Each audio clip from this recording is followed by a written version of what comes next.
Vamos lá, vamos falar sobre literatura e política. A mesa é Política e Jornalismo Feminino, com Miriam Leitão, jornalista, premiada escritora e apresentadora do próprio programa na Globo News. E Eliane Cantanhede, importante jornalista política, passou por várias e grandes veículos da imprensa brasileira. É comentarista da Globo News de política brasileira, política externa, defesa e comportamento. Esse encontro é inédito entre as jornalistas no Flipostos 2020.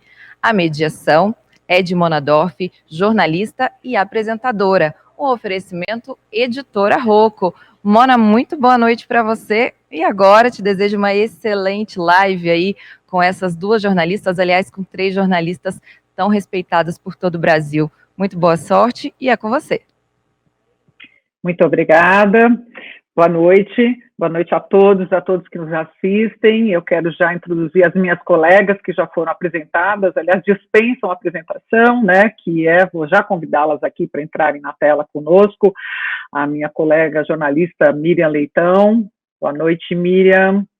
Boa noite, Mona, que prazer te ver, que saudade que eu tô.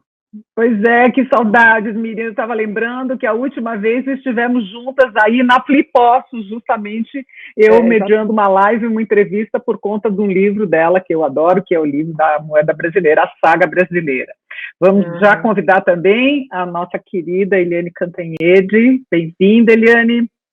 Oi, boa noite. É muito bom estar aqui com vocês. Miriam Leitão, minha querida e velha amiga, no bom sentido, Mona Dorf, minha querida e velha amiga. Muitas histórias, né, que nós temos juntas e nesse país sempre tão dinâmico e que está num momento bastante atribulado, né, gente? É muito bom estar aqui com vocês. Muito bom mesmo. Aliás, eu estou com vocês todas as noites e todas as manhãs, todas as noites com Lili, com Eliane Cantanhede, e todas as manhãs com a Miriam Leitão, porque não deixo de lê-las e assisti-las na Globo News e no Globo. Parabéns pelo trabalho. A gente vai falar aqui nessa live de jornalismo e vamos falar também de livros, porque a gente está numa feira de livros, afinal de contas. E eu queria lembrar os livros, elas já foram apresentadas e, como eu disse, dispensam a apresentação. Elas têm nas costas mais de 40 anos de jornalismo, passando pelas principais redações, Veja, Estado de São Paulo, o Globo, pela TV Globo, pela Globo News, mas tem muitos livros publicados. E como é que elas conseguem conciliar essas carreiras, né, de jornalistas que falam agora o dia inteiro, né, não só escrevem, mas falam o dia inteiro nos portais, na internet, na televisão e ainda escrevem. Não sei onde é que arrumam tempo para escrever livro. Vamos saber disso. Mas a Miriam tem publicado alguns livros, pelo menos que chegaram até a mim, Miriam. O História do Futuro, que foi o último, né, onde ela vai contar depois um pouquinho mais sobre esse livro, que eram várias entrevistas com pessoas importantes, protagonistas do nosso cenário político, social brasileiro, falando sobre como eles imaginavam, né. Mas aí, de repente, veio uma pandemia, né, Miriam? Fiquei pensando como é que ficou esse livro. Vamos falar disso. E o livro que eu já citei aqui, o Saga Brasileira, sobre a história da moeda, o fortalecimento do Banco Central, tudo que passou a nossa moeda, aliás, um pouco o vetor da nossa trajetória, né, o vetor da economia, os vários planos e um pouco da nossa história como repórteres, todas aqui na televisão, cobrindo economia e cobrindo política. E tem o romance Tempos Extremos também. Miriam se aventurou pelo romance e por um livro de crônicas também, que é o último livro, Refúgio no Sábado, que saiu das crônicas que ela escrevia todos os sábados no blog do Matheus Leitão. Matheus, meu querido amigo, seu filho, né, Miriam? Virou meu amigo também. E agora, nossa querida Eliane Cantanhede, que também tem muita coisa publicada. A Eliane tem um livro importante sobre o vice-presidente de Lula, José Alencar, Amor à Vida, a saga de um brasileiro, e o livro Folha Explica o PSL. Não sei se eu estou esquecendo algum, Eliane. Não. Na verdade... essa é uma coisa interessante. Eu virei jornalista exatamente porque eu gostava de escrever e gostava de ler, né? Foi como eu expliquei para os meus pais aos 14 anos. Mas a minha fantasia ao virar jornalista era virar escritora. Mas a gente trabalha de manhã, de tarde, de noite, sábado, domingos, feriados, Natal, Ano Novo, carnaval, e eu escrevi muito menos do que eu gostaria. Na verdade, eu virei jornalista com a ideia, com o sonho de virar escritora, e acabei não conseguindo fazer o que a Miriam fez. Miriam, olha, abaixo o chapéu. Uma vez eu perguntei para o Matheus Leitão, né, que é meu querido amigo, super querido amigo, trabalhamos juntos, perguntei, vem cá, como é que a sua mãe consegue, né? Como é que ela consegue? Que horas ela faz os livros dela? E ele falou assim, eu não sei. Eu também pergunto para ela, mas eu não sei te dizer, não. A última vez que eu fiz essa pergunta, ela me disse que acordava cedo para escrever. Né, Miriam? Agora eu não sei o quanto que é esse cedo, deve ser 3 horas da manhã, né? Eu queria, antes de tudo, dar os parabéns para Flipostos, porque acho que manter um evento com todo esse sufoco, que é mudar completamente do físico, né, para o virtual e tal. E, então, parabéns por manter essa coisa da defesa da literatura, né? E queria também dar um beijo a todo mundo que está em casa, desejar saúde. Aí eu vou falar sobre o negócio dos livros. Você sabe, Eliane, eu acho que a maioria dos jornalistas assim, entra no jornalismo sonhando ser escritor e acaba esmagado por aquele tanto de trabalho. E comigo aconteceu o seguinte, eu sempre quis fazer meus livros, né? Aí um dia eu tive um refluxo, eu não tenho refluxo, mas eu tive uma crise. E eu acordei assim e não conseguia respirar. Aí eu pensei assim, eu vou morrer e não escrevi meus livros. Aí meus filhos falaram assim, o quê? Você pensou que ia morrer e não falou de nós? Não pensou em nós? Não, eu pensei nos meus livros, vocês eu já tive, já criei, já estão aí no mundo e tal. Aí eu achei que isso era um aviso, vai embora, corre lá, porque o sonho tem corre para realizar o sonho. Eu saí escrevendo, feita essa louca. Foi um refluxo, foi o que Bom, deu um impulso. Já que vocês duas falaram como é que foi, eu também vou contar, porque eu estava ouvindo a Eliane aqui, lembrando meu início também, né? Eu queria ser uma engenheira agrônoma, eu fui para Israel para plantar, porque era a época dos kibbutzim, então imagina, plantar no deserto, né? Era ali, fui fazer um ano de curso preparatório, em hebraico, em inglês, em espanhol, em francês, em todas as línguas que eu dominava, e aí, quando eu cheguei lá, eu percebi que eu adorava o país, eu adorava tudo, mas não era isso, tive uma crise, eu quero escrever, eu sempre escrevi em francês, na escola francesa, então eu tenho que fazer letras, mas eu vou trabalhar com o quê em letras? Não, então eu tenho que fazer jornalismo e tem que ser no Brasil. Aí voltei, prestei a Casper, entrei e assim acabei virando uma jornalista também. E é muito engraçado, né? Porque é isso que a Eliane falou, né? A gente quer escrever e o caminho para escrever mais fácil é o jornalismo. Mas nem todo jornalista escreve livros, como é o caso de vocês, né? Eu tenho um livro publicado, mas é um livro que retrata as entrevistas que eu fiz no programa Letras e Leituras, é muito específica, né, sobre o que as pessoas liam, o que elas estavam escrevendo naquele momento, mas vocês têm livros mesmo se aventurando pela ficção, pela literatura infantil, e pelo jornalismo político, os livros da Eliane.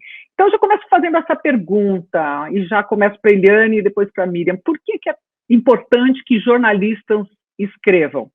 Eliane. Ai, adorei essa pergunta, adorei, sabe por quê?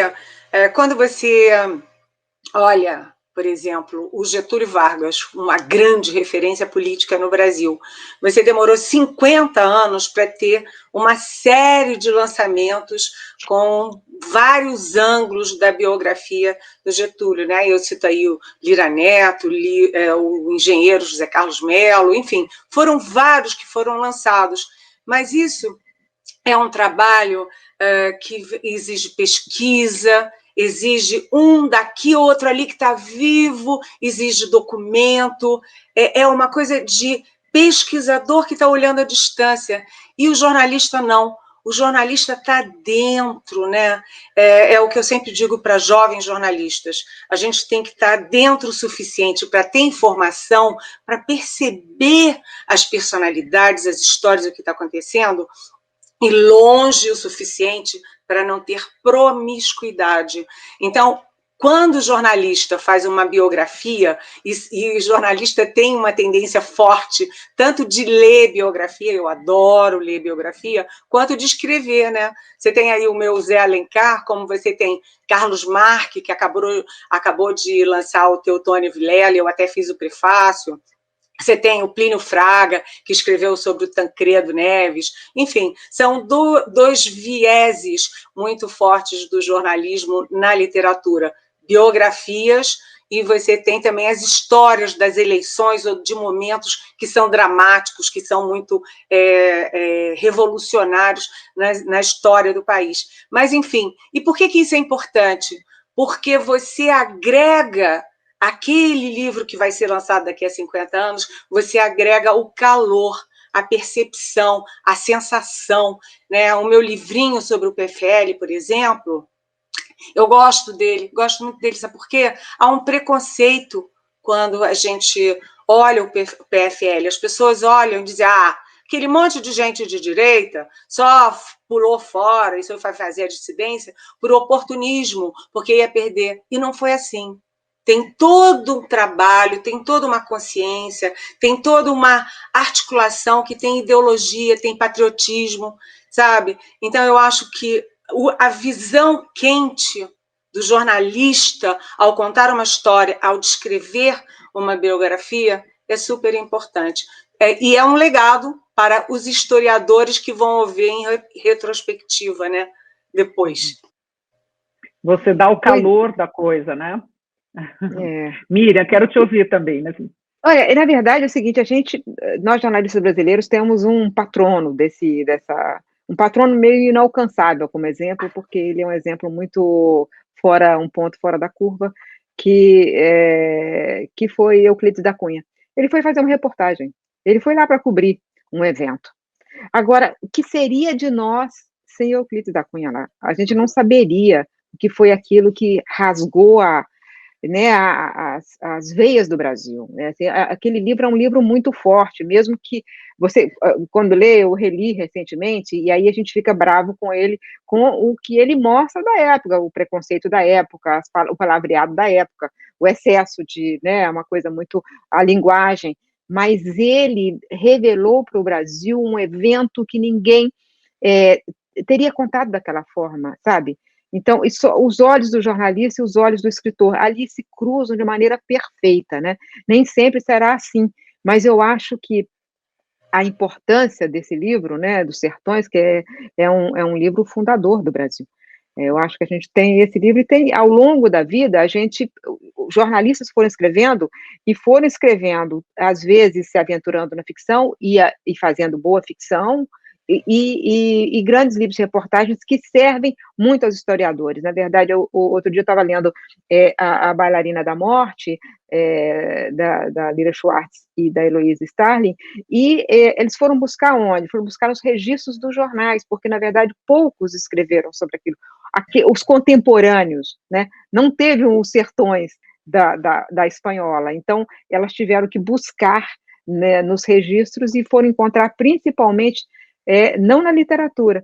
Até o Pedro Nava tinha feito alguma coisa, mas pouco, mas muito tempo depois. Quer dizer, é importante que quem viu a história conte, mesmo que seja com, como disse a Eliane, o calor da hora. E depois os historiadores chegam. Quando eu decidi fazer um livro sobre a estabilização da moeda, é engraçado, porque vários escreveram, eu fui talvez a última a escrever, mas eu deixei passar bastante tempo. Eu não peguei um plano, eu peguei todos. Eu não peguei, eu peguei uma trajetória, eu olhei por vários ângulos a mesma história, entendeu? Eu quis fazer o Saga brasileira, assim, não só com os bastidores do governo, eu tinha muitos bastidores, eu tinha visto, eu podia recontar, conversar com eles, mas eu também queria contar o que era a vida no supermercado, o que era a vida da dona de casa, da dona Maria que precisava fazer conta, que o dinheiro sumia, que não sei o quê. Enfim, eu queria contar esse sufoco. E aí fui lançar só em 2011 um livro sobre a estabilização da moeda, que aconteceu, o real, né, aconteceu em 94. Então, deixei passar por todos os testes, eu quis passar pelo teste, inclusive o teste da transição política.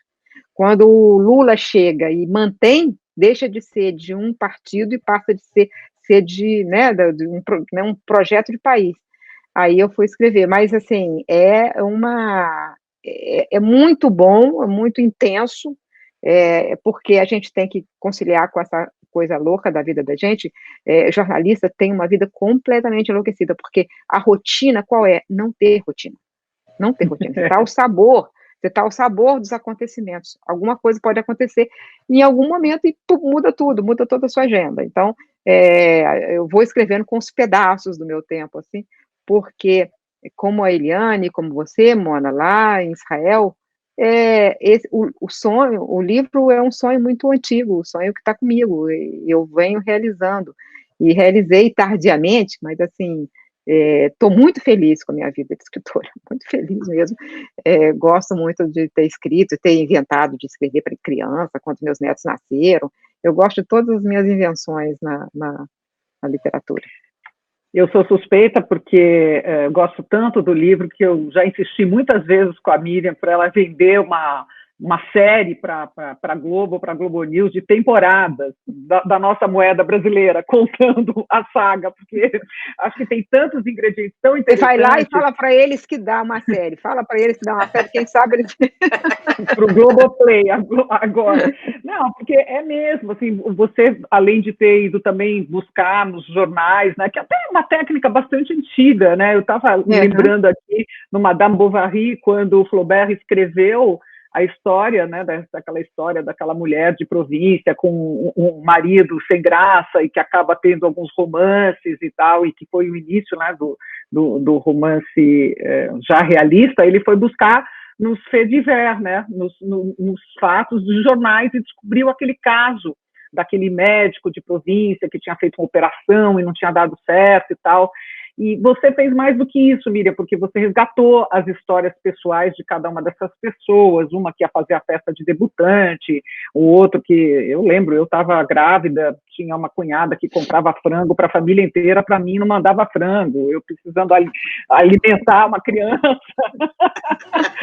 Aquelas coisas que a gente nunca esquece, né? Mas, voltando aqui à nossa vaca fria, eu estava pensando, né, quando eu tive essa tarefa, né, de muito agradável de mediar essa conversa entre nós, eu lembrei de uma frase que foi dita pelo Amos Oz, uma pergunta lá na Flip, que eu nem lembro mais se foi minha ou foi de alguma outra pessoa, numa das edições que ele veio. O Amos Oz, que é um escritor já falecido, israelense, um dos maiores, ele quase foi prêmio Nobel, nunca fez, mas mereceu muito. Ele era também um ativista do movimento Paz Agora, né, em prol de 2 estados, de Israel e Palestina e tal. E aí eu fiz a pergunta para ele como é que ele conseguia conciliar a escrita literária tão rica dele, tão sensível, com a atividade militante, onde ele também escrevia discursos, que não só ele falava e tal.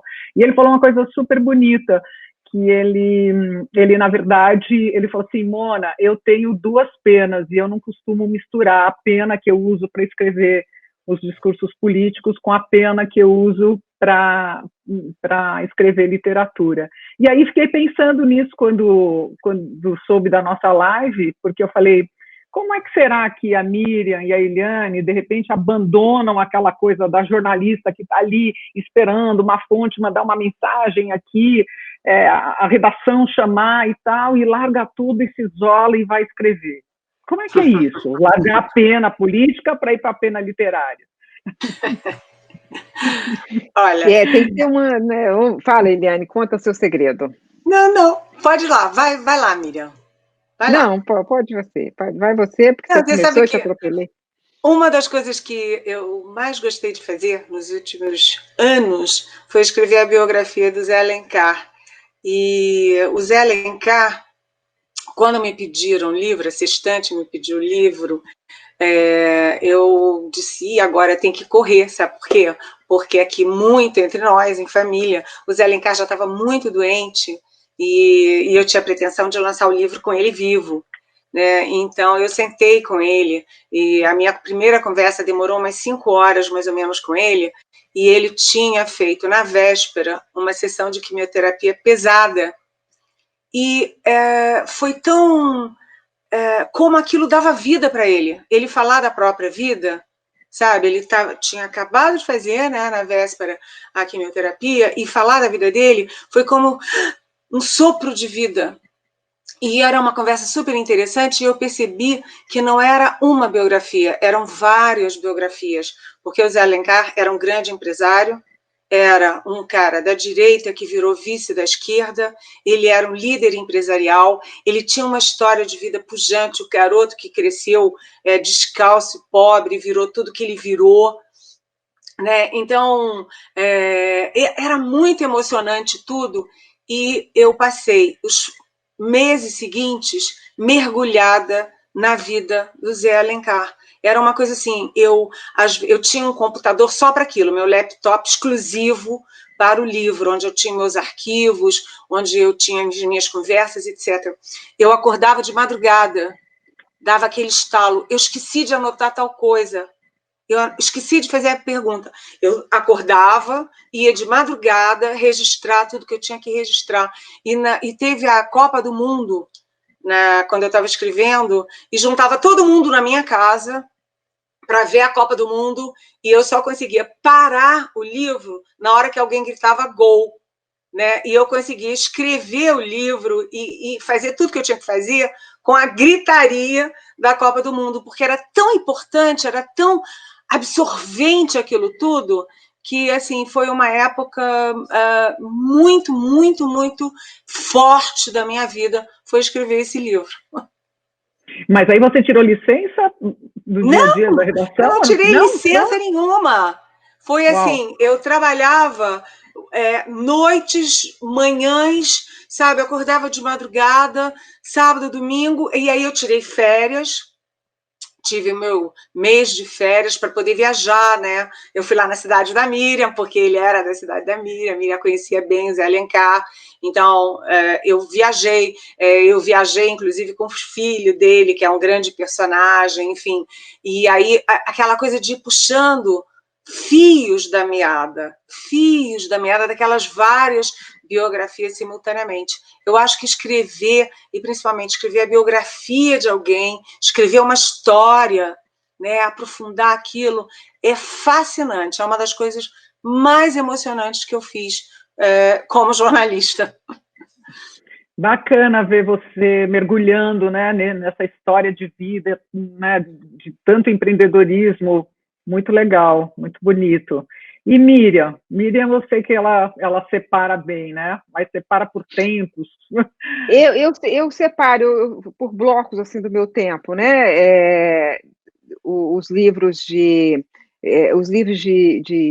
não ficção, eu escrevo de uma forma até mais parecida com o jornalismo. Então, assim, está na minha mesa de trabalho, no meu computador. O livro de que eu fiz o romance e os livros infantis, eu procuro um canto mais aconchegante da casa. Na verdade, na geografia da minha casa é como se eu procurasse um canto ali para a ficção, né? Não pode ser na mesa de trabalho nervosa, não pode ser essa mesa nervosa que é a mesa do jornalismo, né? Ela tem que ser nervosa. Então eu vou me organizando assim. Eu também nunca tirei licença, mas eu tirei férias, e as férias todas ocupadas. Então o Sérgio tem uma foto minha, que eu estou escrevendo, assim, furiosamente, e eu estou de costas para o Central Park. Simplesmente eu tinha tirado férias, o Sérgio me levou para Nova York, eu passei o tempo todo dentro do quarto de hotel escrevendo, você tá louca. Escrever um livro é uma coisa assim, meio ser possuída, sabe? Porque, assim, você vai envolvendo, ele vai te envolvendo, e o livro é uma coisa, é um contrato longo demais, que faz você se arrepender no meio do caminho, que, meu Deus, como é que eu entrei voluntariamente nessa fria, e agora eu tenho que terminar, agora é longe demais para arrepender, e aí já fiz o contrato com a editora, eu já entrevistei muita gente, como é que eu vou dizer que aquelas entrevistas, esquece, aquele tempo que você me deu, esquece. Então, você vai se envolvendo e vai se envolvendo. Tem momentos de paixão absoluta, que você fala, nossa, eu escolhi o tema certo. Tem os momentos de ciúme, você fala, meu Deus, alguém vai perceber que eu, né, vai fazer a mesma coisa que eu. Então, o livro, ele tem essas coisas loucas, né, de ser e vir um personagem da família, entendeu? E eu tive um troço mais maluco da minha vida, que foi o seguinte, esse foi o momento mais doido da minha vida. Eu estava escrevendo História do Futuro, e História do Futuro, eu dividi, assim, vários pontos, né, vários assuntos, e fui falar, olha, qual é a tendência provável nisso aqui? E você sabe, a pandemia não atrapalhou, na verdade, ela não muda esse futuro, porque era um futuro de mais sustentabilidade, de mais conciliação com a natureza, de outros tipos de cidades, enfim, mas não é isso que eu vou falar, posso falar outra hora. Mas eu estava escrevendo História do Futuro, já contratado e tal, então estava ali, eu ia fazer análise de vários pontos, economia, política, demografia e meio ambiente, vários itens. E eu estava ali fazendo as minhas reportagens, entrevistando todo mundo sobre esse futuro, investigando o futuro. E, de repente, me apareceu na cabeça uma história de ficção. E eu falava assim, show, vai embora daqui, cara. Eu não posso escrever uma história de ficção, estou escrevendo uma história de não ficção. Mas a história foi tomando conta. No meio da noite eu acordava com um pedaço da história na minha cabeça. E aí eu escrevi, ao mesmo tempo, um livro de não ficção sobre o futuro e um livro de ficção sobre dois passados, porque eles se passam na ditadura e na escravidão. Eles são tempos que se cruzam. E aí um belo dia eu liguei para o editor e falei, eu escrevi um livro de ficção. Ele falou assim, ficção? Mas nós temos um contrato, você vai escrever um livro de não ficção. Ele veio aqui em casa. Ele veio aqui, sentou para mim, eu falei, olha, nós temos um bom problema, nós temos 2 livros, porque eu acabei de escrever a História do Futuro e já escrevi o Tempos Extremos. Nós só temos que saber quando é que a gente vai lançar um e outro, e quero saber se você quer a minha ficção. E aí ele gostou, e a gente lançou em 2014 o Tempos Extremos, e em 2015 o História do Futuro. Agora, Mona, eu posso contar uma história também que foi muito engraçada, porque eu estava escrevendo o livro do PFL e eu escrevi o livro todo, mas estava exatamente no momento em que o Antônio Carlos Magalhães estava acusado e ele poderia sair ou ficar da presidência do Senado. E eu não podia entregar o livro sem ter o desfecho da história do Antônio Carlos Magalhães, se ele ia sair ou se não ia sair. E a editora era a editora Folha, era a Folha explica o PFL. E a editora me cobrando, me pressionando, e o Antônio Carlos não decidia. Aí eu terminei o livro na seguinte circunstância, dentro de um táxi em São Paulo. Naquela época a internet era péssima, era tudo péssimo, né? Eu dentro de um táxi, no engarrafamento, 6 horas da tarde, e eu escrevendo o último capítulo, porque o Antônio Carlos Magalhães caiu exatamente no dia que eu estava viajando para São Paulo, e aí eu escrevi, e aí ditei o último capítulo do livro inteiro por telefone dentro de um táxi no engarrafamento. Ou seja, aquelas coisas de jornalista, que jornalista faz isso, né? No mundo inteiro, você vai no mundo inteiro, sempre dá uma confusão, cai a internet, o telefone não funciona, e você tem que fazer. Então, essa história, imagina, aí eu dizia assim, eu perdi 10 anos de vida hoje ditando um capítulo inteiro de um livro pelo telefone num táxi, né? Mas é uma coisa doida. Uma vez, Lili, eu não sei se você lembra, a gente estava lá no Senado, e de repente você escreveu uma coisa grande, aí você mesmo apagou sem querer, e aí começou tudo de novo. Não sei se você lembra disso. Aí eu falei, meu Deus, a pior coisa que pode acontecer é você escrever uma coisa e ela apertou não sei o que e apagou. E aí, calmamente, ela começou de novo. Calmamente, porque você achou que era calmamente.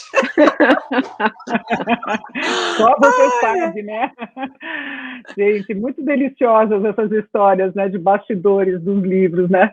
O meu chefe, que foi colega de vocês, o João Borges, meu chefe lá na Febraban, escreveu um livro que está lançando no começo do ano que vem, que é também um livro sobre história, jornalismo político, né? Que é até a eleição do Lula, e toda hora ele conta uma história. E ele tem histórias maravilhosas. Histórias maravilhosas, e ele sabe contar causos, né? Ele tem essa coisa mineira, que ele é um bom contador de histórias, né? Aí eu falei, mas João, você tem que já começar a gravar uns podcasts contando essas historinhas dos bastidores do livro, porque isso, toda hora ele fala, pena, isso não está no livro. tem essa história aqui, mas isso não está no livro. É um pouco que vocês contam. Eu falei, então, faz o podcast onde você conta essas histórias, porque são histórias muito interessantes também para complementar, né, o livro, nessa era digital que permite, né, outras coisas que a gente possa agregar. Eu queria agora ir um pouco para o tema, né, da nossa mesa, que também é jornalismo político e literatura. A gente viveu esse ano, até eu vi o Washington Oliveto falando, eu gostei muito como ele classificou. Ele disse que a pandemia deu um verdadeiro presente para o jornalismo e para os jornalistas, que foi a volta da credibilidade, porque as pessoas começaram a buscar muito loucamente por informação, por informações seguras e certas. Os canais cresceram de audiência, os jornalistas também começaram a aparecer mais, a ficarem mais conhecidos porque estavam veiculando notícias sobre a ciência, sobre a possibilidade de uma vacina ou não, enfim, a pandemia, os números da pandemia. E vocês estão aí no centro do furacão, nesse ano, muito ativas dentro da TV Globo, contando essa história, né? Contando literalmente online, todos os dias, essa história na qual a gente ainda navega. Como é que é isso, Eliane Cantanhede? Como é que é isso, Miriam Leitão? Olha,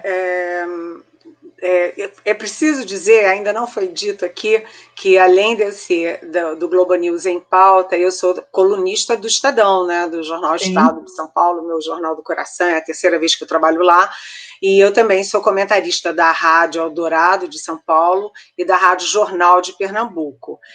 E todos esses veículos, eles ganharam muita energia, muita força durante a pandemia.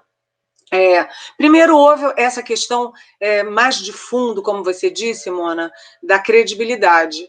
Você viu que as fake news, ficou cada vez mais evidente esse processo de fake news. Você teve dois documentários super importantes, o Great Hack, o Dilema das Redes, mostrando como é tudo uma grande manipulação. Você teve aquela hombridade, né, eu nem gosto desse termo, mas enfim, do Supremo Tribunal Federal, que botou o pé na porta para defender a nossa democracia e, inclusive, botando no lugar essas pessoas que dentro do Congresso Nacional, dentro do empresariado, dentro, enfim, até da mídia, usam de fake news para deturpar a realidade e para prejudicar pessoas, prejudicar projetos e favorecer outros, né?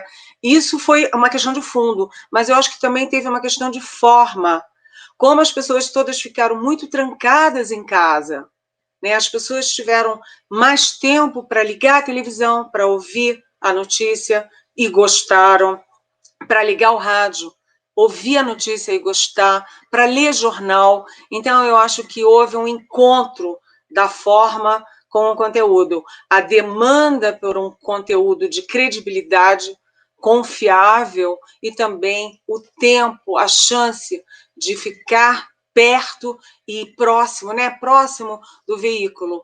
E, ao ficar próximo, aprovar o veículo. Então, foi um momento muito importante, tem sido um momento muito importante para o jornalismo, até porque, né, Miriam, né, Mona, a gente vive uma tragédia do ponto de vista político, é preciso que seja dito com todas as letras, né? O presidente Jair Bolsonaro trouxe para a cena política tudo que havia de pior e que estava nos subterrâneos e que emergiu. Então, tudo isso jogou luzes para o jornalismo e luzes para a importância de um jornalismo sério, que discute as coisas de forma séria, que sabe o passado, que acompanha bem o presente e que está pensando no futuro. Então, acho que combinou isso tudo e é um bom ano para o jornalismo. E você sabe que isso é mundial, né, Mona? Porque eu estava outro dia vendo a televisão estrangeira, já não sei nem mais qual, porque eu vi também muitos nessa eleição americana, e tinha uma pessoa uma mulher que, assim, ela tinha 68 anos e nunca tinha votado. e estava votando pela primeira vez. A repórter perguntou por que ela estava votando. Ela falou: fiquei muito tempo em casa e eu me informei sobre o que estava acontecendo. E aí eu decidi votar, ia votar no Biden. Ou seja, ela foi bem informada. Então, o que aconteceu, né? Foi assim, no dia que me ligaram da televisão dizendo: olha, eu tinha um programa para gravar, olha, você não pode vir gravar porque a gente está botando todos vocês dessa faixa etária em casa. E eu falei assim, caramba, eu nunca tive esse problema com idade, né? Mas de repente eu falei assim, caramba, eu envelheci? Caramba, a TV Globo tá me contando isso? Aí eu fiquei triste, assim, por um pouquinho tempo. Até o Miguel falou: você tá triste? Eu falei: tô tristíssima. Porque eu pensei, tô fora do jogo, tô fora, está acontecendo tudo isso, eu não vou participar. E rapidamente eu comecei a encontrar formas, fui tentar encontrar, acho que uma das primeiras a aparecer, ela falou: eu posso entrar virtualmente. E aí depois a gente se adaptou e fez uma coisa mais organizada, e eu passei a daqui trabalhar muito, né? E todos nós estamos trabalhando muito. E eu acho que é tudo que o jornalista quer, ser útil numa grande crise. E como é que a gente é útil? A gente busca muita informação, a gente passou a falar com muita gente que a gente não falava antes, que eram cientistas. É uma delícia falar com cientistas, a gente fala muito com economista, fala muito com político, mas com cientistas a gente falava pouco, eu pelo menos, e acho que a Lili também. E aí a gente passou a falar e tentar entender a lógica, tentar e para passar essa informação. E, ao mesmo tempo, cada um de nós viveu sua própria dor, seu próprio drama. Então, a gente sabia quem estava do outro lado, o que estava sentindo. E por isso era tão chocante isso que a Eliane está falando sobre o comportamento do presidente da República. Porque a gente sentia dor em nossas próprias histórias, sentia a dor que as pessoas a informação que estava chegando a gente, o risco, as pessoas morrendo, ou as pessoas passando por situações muito dramáticas, e isso sendo coberto pela imprensa, mas o presidente da República mostrava total insensibilidade, total incapacidade de ter empatia com o sofrimento.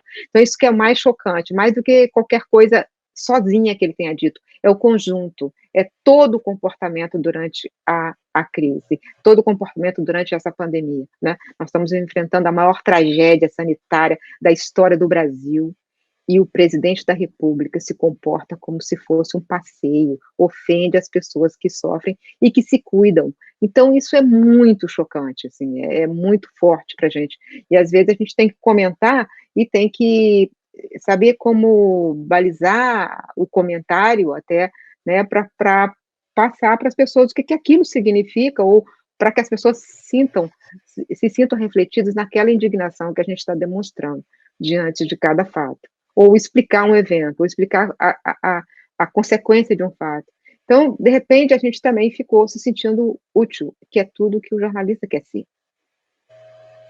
O jornalista, como enfermeiros, médicos e até bancários que trabalharam, né, todos os dias para que a gente pudesse ficar em casa, foram os heróis dessa pandemia também. E, como você falou, empatia era conosco mesmo.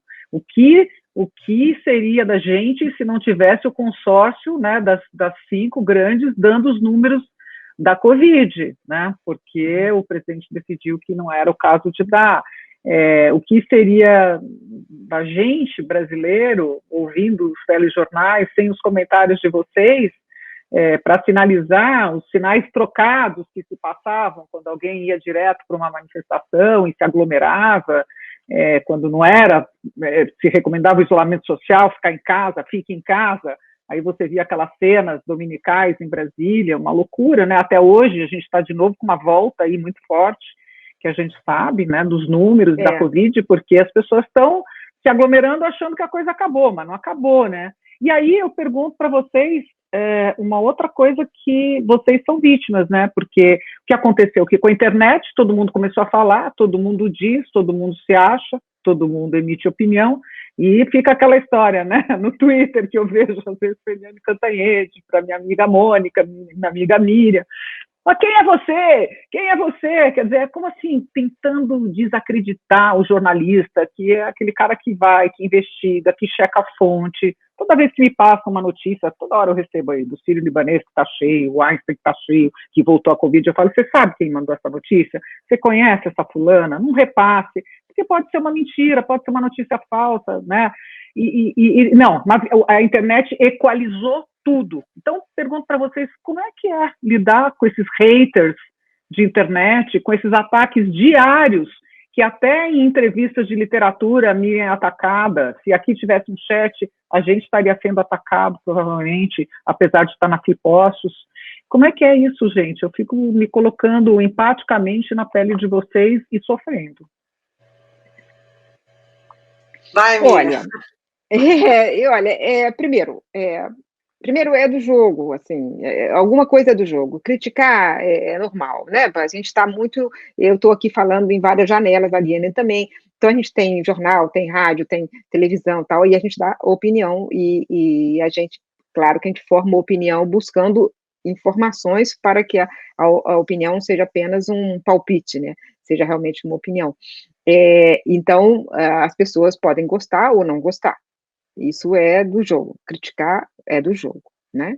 Então a gente acha que é livre, né? E agora tem o que é o lado assombroso disso aí, que é o ataque que não é de uma pessoa, uma crítica que não é de uma pessoa, mas é um robô, é uma plataforma, é um grupo que se organizou assim, que é financiado por não sei quem. É isso que a Eliane estava falando sobre o Supremo ter colocado o pé na porta e falar, vem cá, eu quero ver o que é isso, porque as fake news não são uma coisa que surge do nada, é uma conspiração contra a verdade, é uma conspiração contra contra a democracia, no final das contas, né? Ela está corrompendo a democracia. Então, tem muita gente que me ataca, que é desse grupo, que é uma coisa, assim, organizada e tal, que ataca a mim, ataca várias pessoas. Eu lido com naturalidade. Eu acho que a internet, ela teve um momento que a gente só via a parte ruim, né? O quanto que tinha ataque, o quanto que tinha manipulação, o quanto que tinha mentira, fake news. E na pandemia permitiu ver todo o lado luminoso da internet. E aí meu abraço para todo mundo da tecnologia de informação que torna todos esses encontros possíveis. Então a gente vai a todos os lugares e a tecnologia de informação está sendo todo mundo trabalhando, o pessoal de TI aí muito outra gente que foi além, né, superou todas as suas barreiras para poder colocar todo mundo no ar nesse diálogo. Então, a gente viu também a capacidade de diálogo que a internet permite. A gente estava esquecendo um pouco esse lado luminoso da internet e pensando só na parte ruim, né? Então, tem a parte ruim, a gente não tem que ser ingênuo, a gente tem que entender, e ali ela falou do dilema das redes, vamos entender como é que são maquinados, como é que o mal é maquinado. Mas a gente também tem que ocupar o espaço, saber que esse espaço também é por onde passa a informação, por onde está passando, nesse momento, a Flipostos. Ela está acontecendo porque nós estamos aqui, nesse espaço, nesse encontro virtual. Viva as plataformas, sem dúvida, Miriam. Eu concordo plenamente com você, Miriam. Eu sou uma vítima, né? Eu acho que todos nós somos. Eu sou uma vítima da internet, e aí eu quero dizer o seguinte: que todo mundo acha que isso começou com o bolsonarismo, não é, né? Porque lá atrás começou isso com o governo do PT, a Miriam era uma forte vítima, eu era uma forte vítima, eles atacavam todo mundo porque o PT tinha uma coisa assim: ou você está comigo ou você é contra mim. E se você não quer nem estar com você, nem contra você, eles não te consideram, eles não te dão a opção de não querer ser a favor nem contra, ser simplesmente jornalista, né? Então, eu me lembro que quando o então presidente Lula, do alto da sua imensa popularidade, ele botava dentro do Palácio do Planalto, né, com toda a honra e circunstância, os blogs sujos, que nós chamávamos de blogs sujos e eles chamavam de blogs independentes, eles não eram jornalistas, a gente nunca sabe sobre como é que eles eram financiados, e eles eram uma máquina de triturar a gente, de triturar o jornalismo profissional. E isso é uma verdade. Só que é aquela história da história, que é o seguinte: isso se virou contra o próprio PT. que depois foi alvo de campanhas e campanhas imorais via internet, quer dizer, e depois chegou o bolsonarismo sem o menor pudor e aprofundou e institucionalizou isso. Então, virou uma coisa de, coisa de maluco. Então, o que eu faço? Eu simplesmente ignoro. Quando dizem que o presidente da República, hoje mesmo, o presidente da República, o Jair Bolsonaro, disse que uma informação absolutamente correta do Estadão ou era uma mentira do Estadão, porque a imprensa é uma urubuzada que vive mentindo, ou era um delírio, que ele não disse o nome, mas, obviamente, ele estava dizendo que era um delírio do vice-presidente Hamilton Mourão. Mas a primeira pessoa que o Bolsonaro, o primeiro jornalista que ele desmentiu publicamente fui eu, porque eu dei na Globo News que o presidente tinha decidido demitir o Vélez Rodrigues, que era ministro da Educação. E o Bolsonaro botou lá, ele escreveu lá, esta Eliane Cantanhede é uma mentirosa. Isso aí é uma confirmação de que ela é mentirosa. Eu penei, eu apanhei feito cão danado. Não mexi uma palha, porque eu não sou uma militante e eu não vou bater boca com o presidente da República, nem com quem quer que seja. Não é minha função. Eu não sou militante. O que aconteceu? 12 dias depois, o presidente demitiu o Vélez Rodrigues. Ou seja, entre ele me chamar de mentirosa e ele demitir, foram 12 dias em que eu apanhei a beça. Aí depois virou o jogo. Porque aí todo mundo foi dizer, escuta, como é que é isso? Aquele tal do guru, que eu não cito o nome dele, o guru da Virgínia, que faz vaquinha para morar no primeiro mundo, ele me xingou aos palavrões, que eu era uma mentirosa da casa do... Aos palavrões. Eu vou responder esse tipo de gente? O Carlos Bolsonaro fez piadas de fundo sexista na internet comigo. Eu sou uma senhora, eu sou uma avó, não é? E simplesmente eu tenho uma técnica que é ignoro solenemente. Ponto. Eu também ignoro, eu não respondo, eu nunca respondi. O ruim é quando além de tudo, é uma mentira sobre a sua vida, sua biografia. Eu sou muito alvo de fake news, Constroem, pega uma foto, isso não aconteceu, eu jamais peguei em armas, eu jamais peguei numa arma na minha vida. E é a mentira que mais repete, por mais que tenham desmentido, por mais que tenha fato ou fake, por mais que tenha os fatos, a lupa, todo mundo já desmentiu, Eles reproduzem isso. E reproduzem isso a partir de quando? De um ataque pessoal do presidente da República a mim. Então, daí para diante, autorizado a que a milícia digital invente uma mentira sobre essa pessoa e tente destruir a reputação dessa pessoa. Então, eu não respondo, evidentemente, mas todas as agências de checagem de dados já disseram que não é verdade, que eu nunca assaltei coisa nenhuma, eu nunca peguei em armas, mas o próprio presidente da República mente sobre os jornalistas, como no ataque a Eliane. Então, aí eles se sentem autorizados a fazer isso. Sabe o que só para complementar, só um pedacinho, o que eu fico mais espantada é como a discussão política virou dogmática, virou religiosa, porque as pessoas querem acreditar no que elas querem.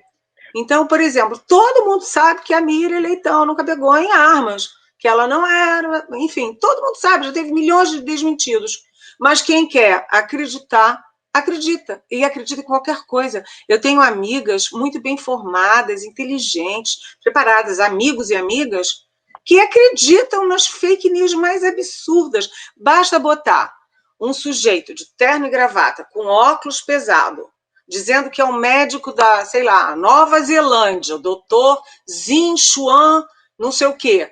E ele falar para você que você tem que tomar água com limão, que você nunca vai ter coronavírus, e as pessoas acreditam.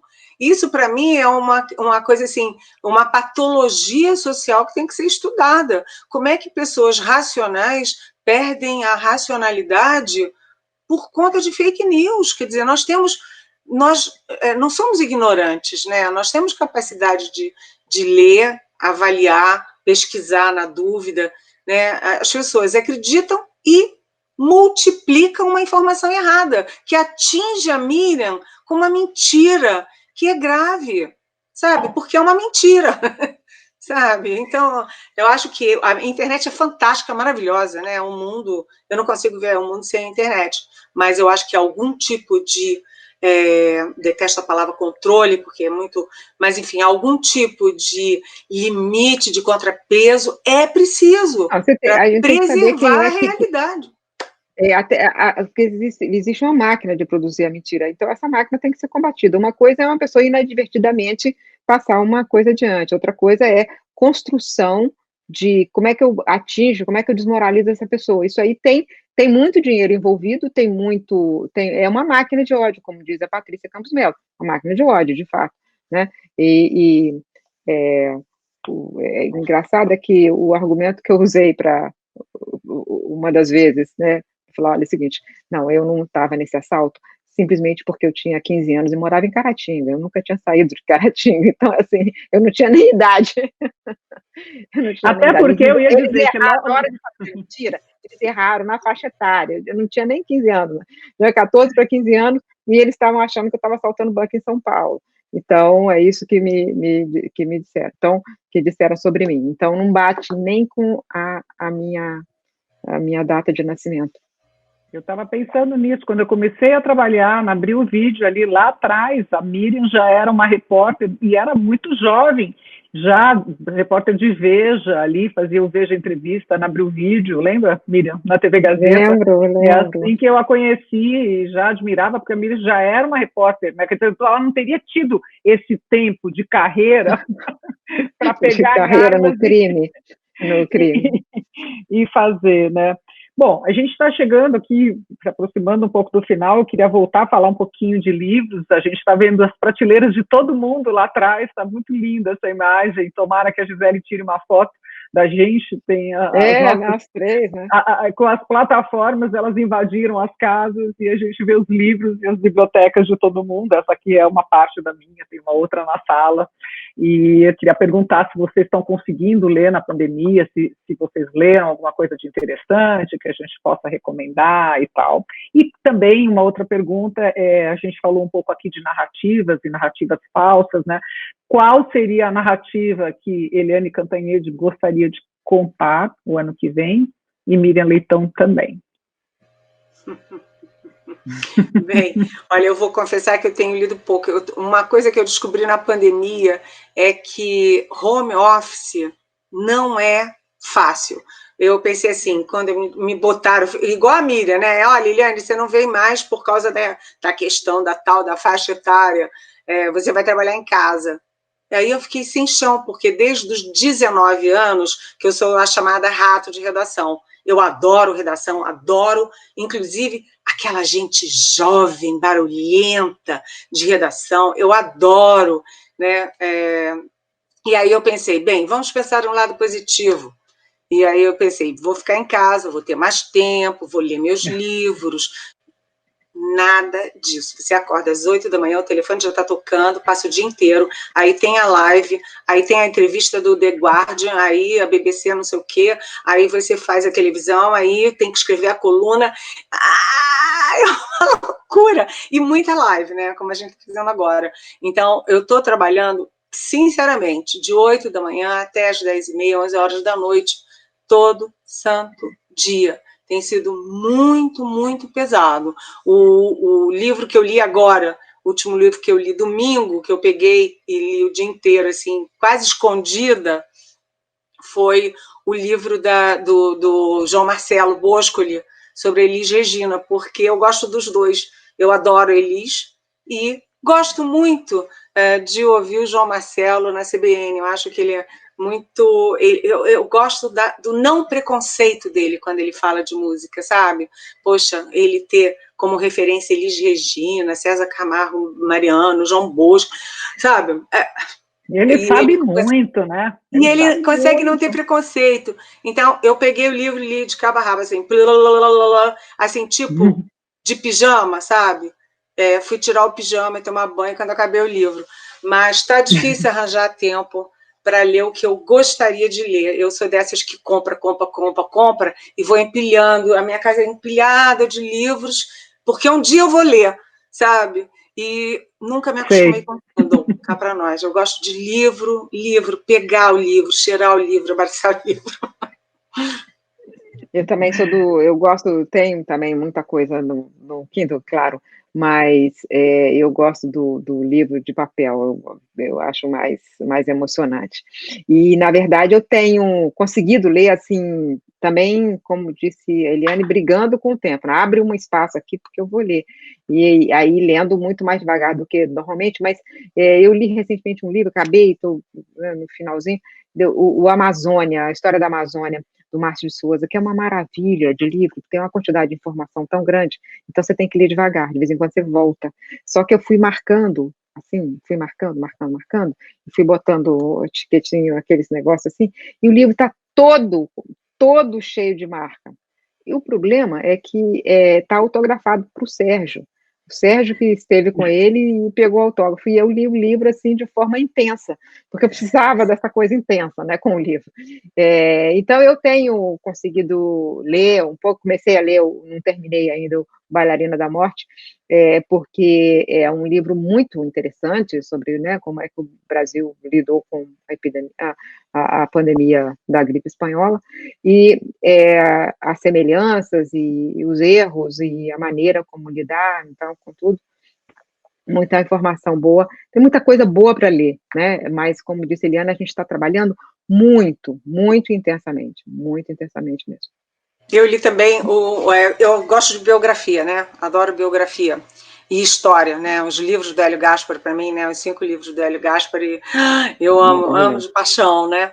E a trilogia do Getúlio, do Lira Neto, mas eu li a biografia do Roberto Marinho, porque que é feita pelo Leonêncio Nossa. Primeiro, o Leonêncio é um baita jornalista, tem um baita texto, e é uma pessoa maravilhosa. E o Roberto Marinho não é só o Roberto Marinho, né? A biografia dele é a história do jornalismo, principalmente jornalismo de televisão no Brasil. Então, para nós, é uma leitura, eu diria até obrigatória. Sem dúvida. Eu vou aproveitar e falar o livro que eu estou lendo aqui, porque ele vai ser meu entrevistado no domingo. Aqui eu estou lendo o livro Na Curva do S, Histórias da Rocinha, do Edu Carvalho. Do Edu. O Edu, que todas vocês conhecem. O Edu é meu afilhado de muito tempo, e foi uma felicidade quando a Todavia convidou ele para escrever dentro dessa série que várias pessoas escreveram, a Laura Carvalho, o Guga Chakra, a visão deles na pandemia. E o deles são contos. E muito interessante, né? Porque como eu acompanhei ele desde pequeno, eu estava muito curiosa, né? Para ver se ia sair um livro mesmo. E não é que saiu. E ele passou pela reportagem, ele ficou um tempo na CNN e depois não aguentou aquela vez, ele trabalhava na madrugada, aquelas coisas, né? De repórter iniciante e tal. Saiu e sentou e escreveu o livro, e foi o que eu consegui ler. Fininho, assim, desse jeito, porque também trabalhando em home office, nunca trabalhei tanto na vida, mas também com muito prazer, porque eu acho que a gente está cumprindo uma missão, a gente está fazendo, informando, num momento em que a gente compete, concorre com fake news, com outras narrativas. E eu gostaria de contar novas narrativas, gostaria de contar outras coisas, sabe? Que o Brasil. Essa parte eu nem respondia. Então, não sei se eu... Então, vamos pensar, quer dizer, a gente... eu estava lendo a Economist agora, e ela falou assim, de repente, a capa é de repente esperança. É isso que está escrito na capa da Economist. Eu falei, pois é, de repente, quando menos se espera, de repente, a esperança, né? A esperança na vacina, nas vacinas, a esperança no tratamento mais eficiente, os médicos estão ficando cada vez mais eficientes no tratamento, ainda bem, né, eles estão trabalhando muito, esperança de fim de distopia, esperança, de novo sonhar, porque a gente só está agora lutando contra o pesadelo. O Rubens Recupero me disse uma coisa muito bonita, quando eu entrevistei recentemente, que ele depois escreveu também no Estadão, que é o fim do pesadelo não é o começo do sonho, é a realidade. Aí você vai construir na realidade o seu sonho. Então, a narrativa que eu quero contar é: a gente sai do pesadelo e a gente começa a construir o sonho dentro da realidade. Eu quero reencontrar a realidade, né, porque o pesadelo está muito forte, muito grande. Certo. Mas o que aconteceu nos Estados Unidos abre uma avenida de oportunidades, né? Uma avenida para reencontrar a realidade, como a Miriam disse, e também para buscar o sonho, né? O que seríamos nós sem as nossas utopias? É isso mesmo, a gente precisa do sonho para viver, do sonho, dos desejos. Muito obrigada, gente, adorei a conversa, foi muito bom reencontrar vocês, ainda que virtualmente, aqui na Flipop. Muito obrigada, Gisele, pelo convite, foi uma delícia, a gente podia ficar horas aqui falando, espero que a gente tenha conseguido entreter e distrair um pouco as pessoas dessa dura realidade que a gente está passando. Tchau, gente. Eu adorei ver vocês também, gente, eu adorei. Muito obrigada, adorei, foi ótimo. Muito obrigada mesmo. Miriam Leitão, Eliane Cantanhede, Mona Doff, a competência, a inteligência e a representatividade feminina definidas aqui diante de mim. Como não agradecer a vocês por esse encontro maravilhoso, quantos assuntos interessantes. E eu quero pegar uma deixa aí da Miriam, que disse sobre esperança, né? Sobre essa capa que ela viu hoje. Eu tenho uma esperança como jornalista, colega de vocês, é que a verdade continue. Muitas vezes a gente discute sobre, será que o jornalismo vai acabar? Né? Será que diante da internet, das fake news, um dia nós seremos obsoletos?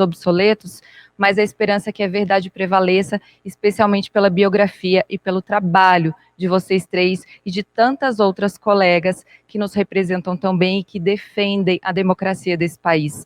Muito obrigada, uma boa noite para vocês. Obrigada. Boa noite.